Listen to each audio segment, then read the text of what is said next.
Namaskar. Friends, welcome to the Discourse number 14. I think the listeners are familiar with the invocatory prayer that is offered before the discourse is commenced. And therefore, in order to save the time, the speaker would like to skip this invocatory prayer. But wherever it is necessary, maybe in random discourses, the speaker would introduce this invocatory prayer. However, we shall begin this discourse without this invocatory prayer, usually offered to this great sage Patanjali, who had expounded this most beautiful philosophy, practical philosophy to the humanity. Well, we have been examining this most complex term, karma.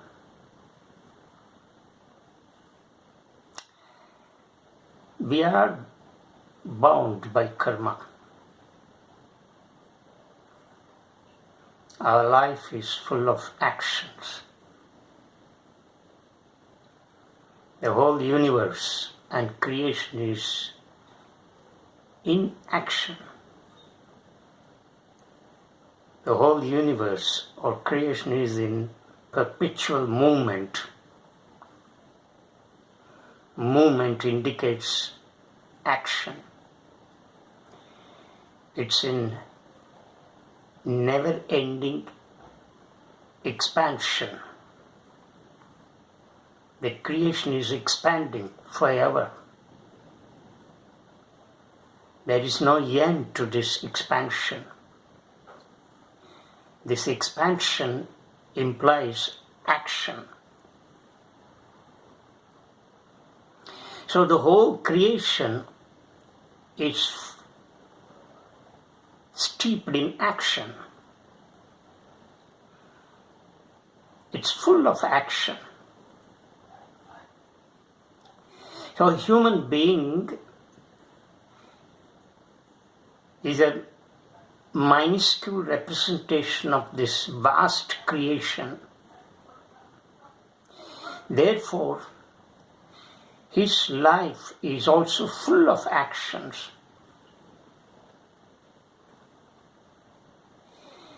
No one can escape from performing actions.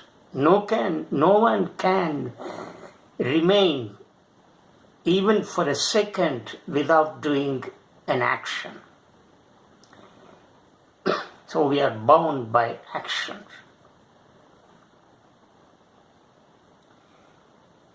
When the speaker is using the word action, it doesn't mean that the speaker is not aware of the thought that goes before that action.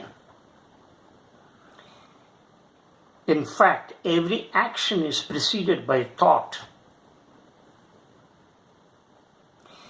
The relationship between thought and action is such that both of them can never be separated. There is an inalienable relationship between the two. These are the two sides of the same coin. Where thought is, there is bound to be action. The thought is action, action is thought. Thought itself is action. In its extreme form, it is translated or it manifests in the form of action. Otherwise, thought in its abstract sense is also a kind of action, because thought is active. Thinking is a sort of action. Therefore, the speaker is not distinguishing between thought and action, as it is impossible and unthinkable that thought exists separately from action. Both are the two sides of the same coin. So thought and action bind us.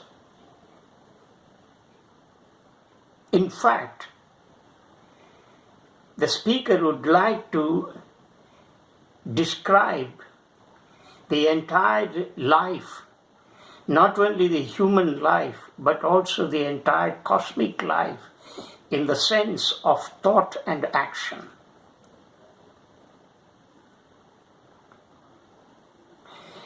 And this thought and action can be best represented by a beautiful word, by another beautiful word, process. This is process. We are in the process. There is nothing like end product in the creation. And there is no product in our living. We can never say this is the end of this life. This is the end product of this action. Because every action succeeds another action quickly, rapidly, with so much of speed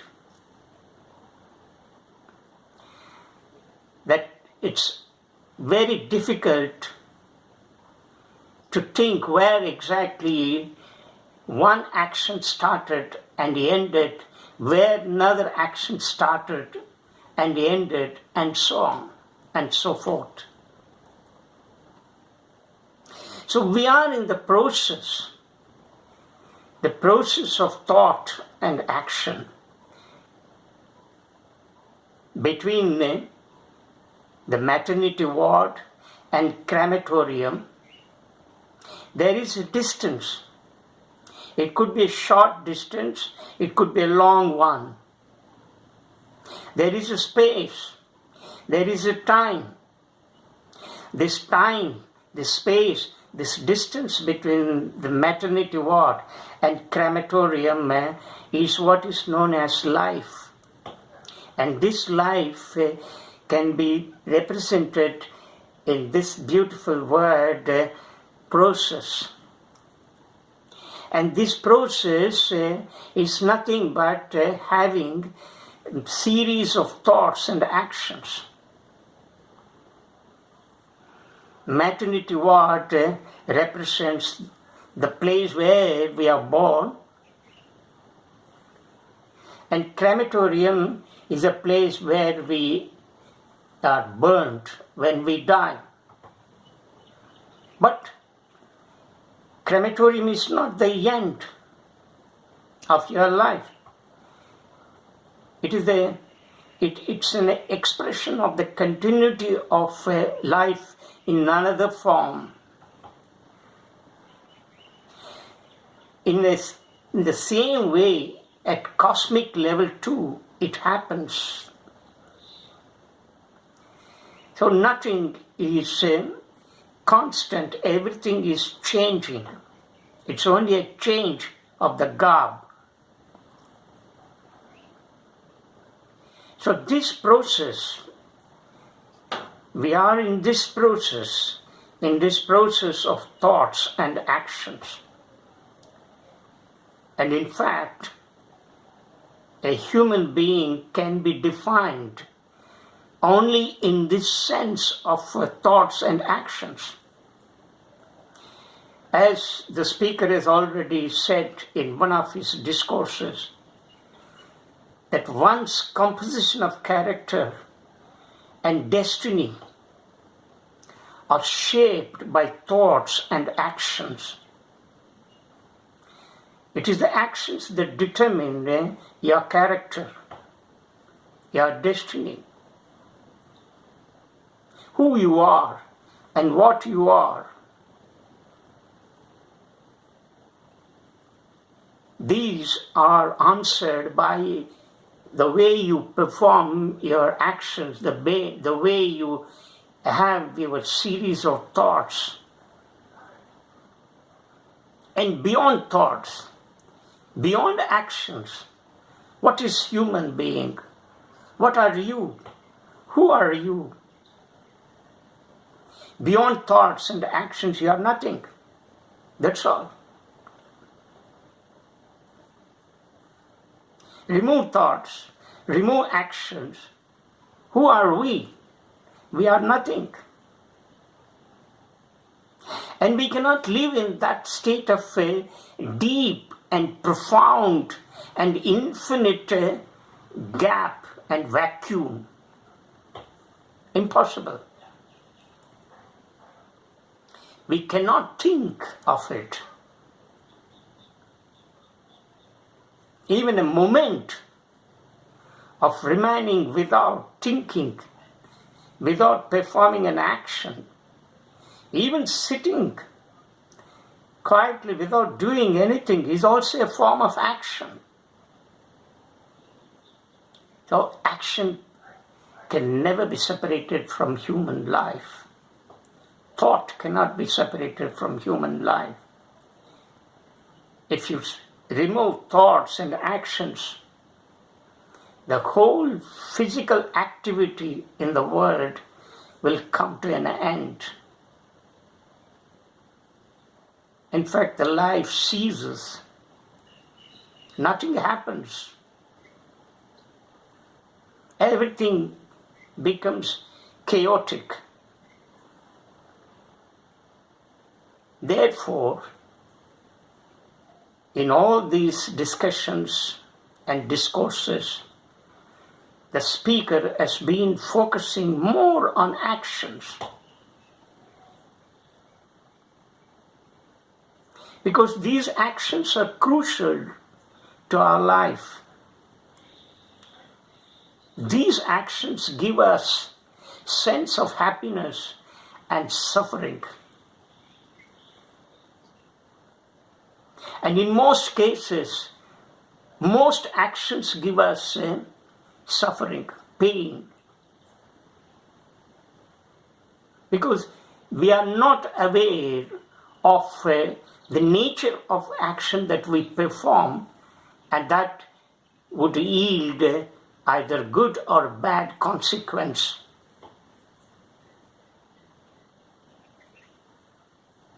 Therefore, human being is bound to undergo, suffer, is bound to undergo pain and grief. There is no way.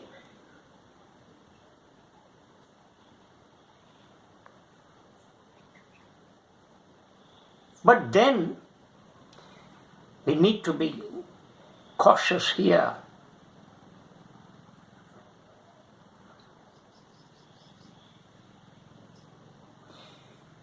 As the yogic philosophy propounded by Patanjali has said, that there is a way to break this cycle of repeated births and deaths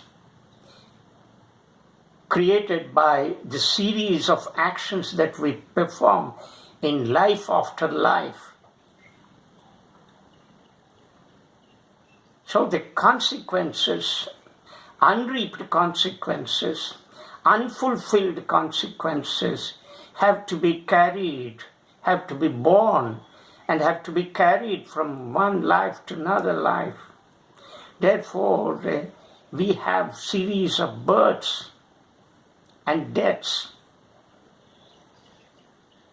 And this pain and this suffering is eternal. As I've said,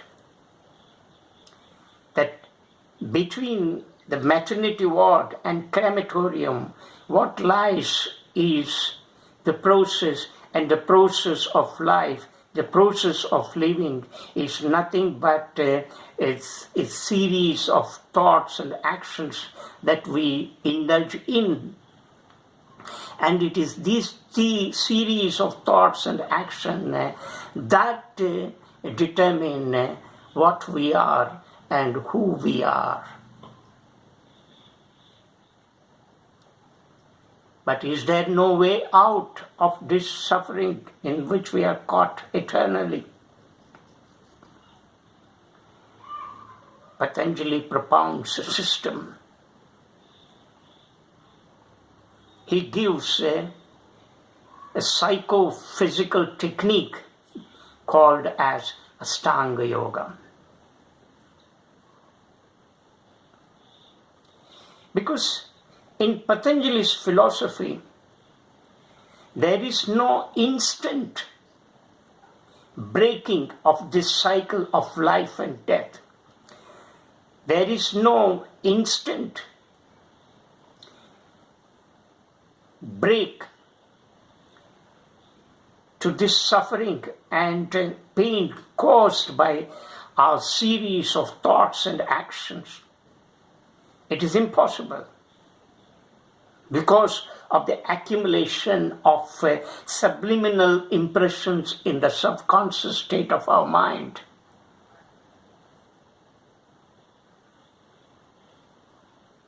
Therefore, Patanjali professes a gradual evolution as opposed to the instant transformation, instant change. Instant change has no place in Patanjali's philosophy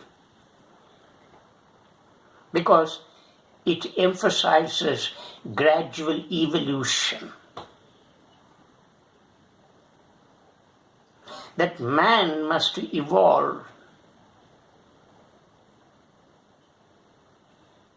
The transformation, the change in human being must happen slowly and steadily because of the immensity or profundity of the actions that we have performed in every moment of our living.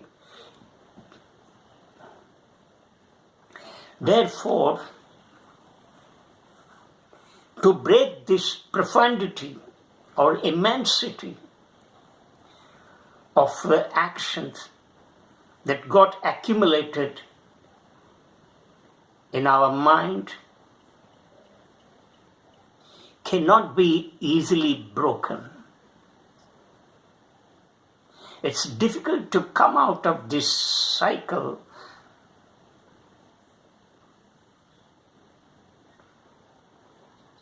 Therefore, in Patanjali's Ashtanga Yoga or in Patanjali's philosophy, there is no room for instant change, instant transformation.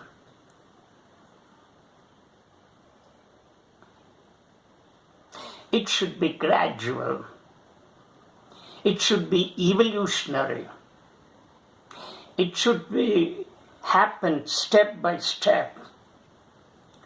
And that is why Patanjali has prescribed this system called Ashtanga Yoga, 8-limbed yoga. So this yoga involves 8 steps that the sadhaka must start with 1 step at the bottom and move on to the next step and to a a little higher one, and then to a little higher one, and likewise he must move to the upward, to the higher. It's not sudden. It cannot happen suddenly. Because all human beings have not the same composition of temperament, the same composition of emotions, although the emotions differ in degree, but in kind they remain to be the same. But they differ from individual to individual. Same is the case with feelings, with our thoughts and actions that we perform day to day. So therefore, Patanjali thousands of years ago had thought of conceiving a system that could suit the temperament of thousands and thousands of human beings.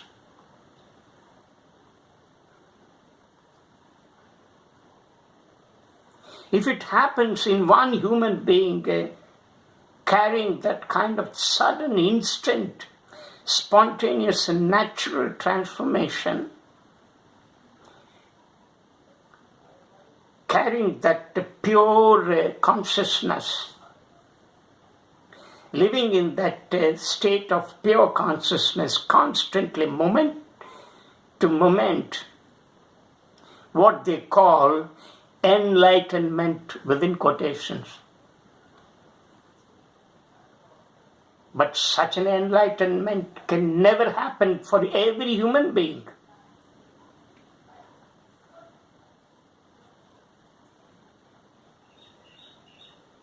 There could be one out of several crores of people, but it is impossible for everyone. Because as the speaker has just now enlightened you how this karmic system binds us, the accumulation of actions, every moment, it's so great, so phenomenal, that it is impossible to think of having an instant break, an instant transformation, an instant change. It's difficult. Therefore, Patanjali's system of Ashtanga Yoga has been accepted by humanity because it suits the temperament, the emotional makeup, the mental makeup of every human being. Any human being can go to this system, adopt it, follow it in letter and spirit. But then a relentless sadhana is required. Not practice. Practice, an English word for sadhana, is a dangerous one. Because the English word practice carries repetition of actions in which there is no progress, there is no development, there is no evolution.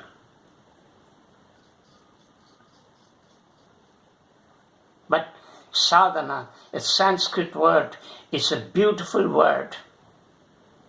Because in sadhana, the sadhaka, that is the practitioner, keeps learning moment by moment.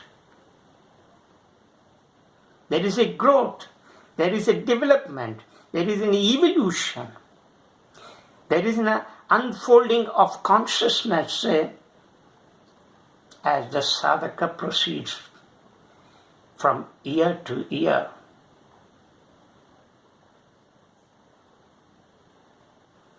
And that is the meaning of sadhana. So sadhana has that meaning which includes a constant learning. But this sadhana should be uninterrupted. Uninterrupted, long sadhana. It cannot end today or tomorrow. But whatever has been reaped from this uninterrupted sadhana will be carried over to another life, another life, another life. So this sadhana is persisted strongly. As the persistence becomes stronger and stronger, the results will be more and more effective. And the sadhaka will try to unfold, will see and experience the unfolding of the consciousness that is hidden, that is submerged by these thoughts and actions. So breaking of the thoughts, breaking of the actions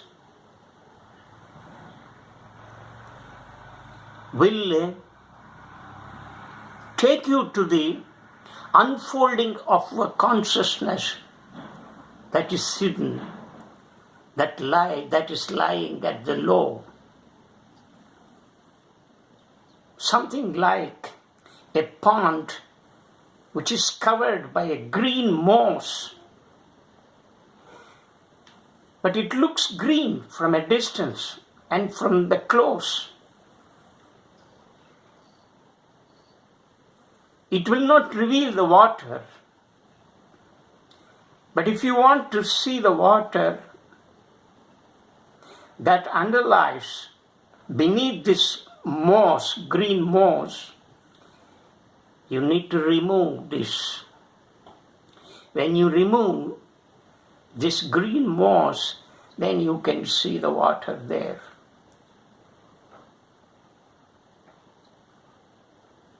The green moss here is our thoughts and actions that we have accumulated. And these accumulated thoughts and actions have covered, have completely submerged and pushed down the pure consciousness, which is the substratum of the whole creation, life, and everything. The touching of this pure consciousness that lies far below these accumulated thoughts and actions, experiencing it is what is known as several sages have called it enlightenment within quotations.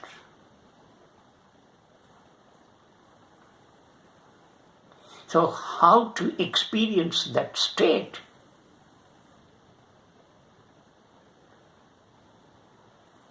As I said, we are caught in the process of life. The process of life, which includes that we perform series of actions and we indulge in series of thoughts. So this process has to be broken. And therefore Patanjali prescribes Ashtanga Yoga, 8-limbed yoga. How this Ashtanga Yoga works on our body and mind complex. Because Patanjali's Ashtanga Yoga focuses more on this body and mind complex, as the speaker has said in one of his discourses, that this biological system which you see and experience is a reality, and this reality has to be first taken care of before we can think of what lies beyond the mountain. Unless this system is corrected, the impurities, the contamination, the pollution that have accumulated in this biological system has to be removed.